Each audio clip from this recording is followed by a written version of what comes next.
बाढ़ और बारिश के बाद चलिए बात करते हैं अब हिंडनबर्ग के बवाल की। जिस हिंडनबर्ग ने 1 साल पहले अदानी ग्रुप पर मनी लॉन्ड्रिंग और शेयर को मैनिपुलेशन के आरोप लगाए थे, अब वो हिंडनबर्ग फिर से लौट आया है और इस बार उसने सेबी की चीफ पर अदानी ग्रुप से मिलीभगत के आरोप लगाए हैं, जिससे देश की राजनीति का पारा बेहद गर्म हो गया है।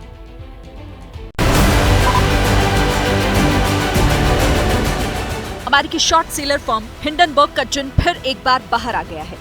इस बार उसके निशाने पर कोई कंपनी नहीं बल्कि खुद सेबी की मुखिया है, माधवी पुरी बुच। हिंडनबर्ग का आरोप है कि अडानी ग्रुप के विदेशी फंड में सेबी चीफ माधवी पुरी बुच और उनके पति धवल बुच की हिस्सेदारी है। हिंडनबर्ग ने अपनी रिपोर्ट में अडानी ग्रुप और सेबी के बीच मिलीभगत का भी आरोप लगाया है और एक तरह से ये कहने की कोशिश की है कि जो एक्शन सेबी को अडानी ग्रुप पर लेना चाहिए था वो नहीं लिया गया और इसकी वजह ये हिस्सेदारी थी। हालांकि सेबी प्रमुख माधवी पुरी बुच और उनके पति धवल बुच ने हिंडनबर्ग की इस रिपोर्ट में लगाए गए आरोपों को सिरे से खारिज किया है। वहीं अडानी समूह ने इस रिपोर्ट को मुनाफा कमाने वाली और बदनाम करने की साजिश बताया है। हिंडनबर्ग की रिपोर्ट को सिर्फ सेबी चीफ ने खारिज नहीं किया, शेयर मार्केट भी खारिज करता नजर आ रहा है, क्योंकि हिंडनबर्ग ने जब ये बम फोड़ा तब सबकी नजर इस बात पर टिकी थी कि सोमवार को इसका मार्केट पर असर क्या होगा, लेकिन मार्केट में कोई रिएक्ट नहीं किया गया।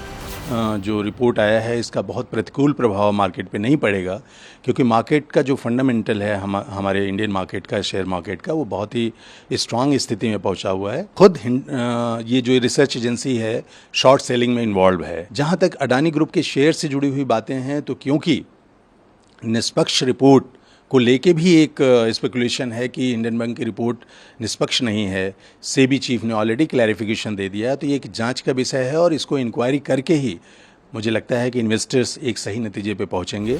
लेकिन हिंडनबर्ग की रिपोर्ट से सियासी माहौल जरूर गर्मा गया है। विपक्ष की तरफ से राहुल गांधी ने रविवार को बैक टू बैक कई सवाल दागे थे और एक साथ सेबी चीफ, अडानी ग्रुप और केंद्र की मोदी सरकार पर निशाना साधा था। Retail investors, honest investors, pensioners have 3 questions. The first, why has Chairperson Madhavi Buch not resigned? Second, God forbid something were to go wrong and investors were to lose their money. Who is responsible? Is the Prime Minister of India responsible? Is Madhavi Buch responsible? Or is Mr. Adani responsible? वहीं विपक्ष के वार पर पलटवार करते हुए BJP ने इसे आर्थिक रूप से बर्बाद करने का षड्यंत्र बताया और कांग्रेस को देश विरोधी टूलकिट का हिस्सा। राहुल गांधी देश के बाहर भी जाके देश को बदनाम करते हैं, देश के अंदर रह के देशवासियों में ये भ्रम फैलाते हैं। ऐसे लोगों से देश के लोगों को सावधान रहना चाहिए, ये तो देशद्रोहियों का काम हो सकता है। हारने के बाद अब वो भारत को आर्थिक रूप से अस्थिर करने के षड्यंत्र में जुटे हो। सवाल पूछना कांग्रेस पार्टी से, क्या चाहते हैं आप? चाहते क्या है आप? मोदी के से नफरत करते हुए कांग्रेस पार्टी आज हिंदुस्तान से नफरत कर रही है। लेकिन इतना होने से बात खत्म हो जाएगी ऐसा लगता नहीं, क्योंकि सेबी की सफाई को हिंडनबर्ग ने उसका कबूलनामा मान लिया है। यानी खेल अभी जारी है, क्योंकि हिंडनबर्ग एक शॉर्ट सेलिंग कंपनी है जिसका एकमात्र मकसद है पैसा कमाना।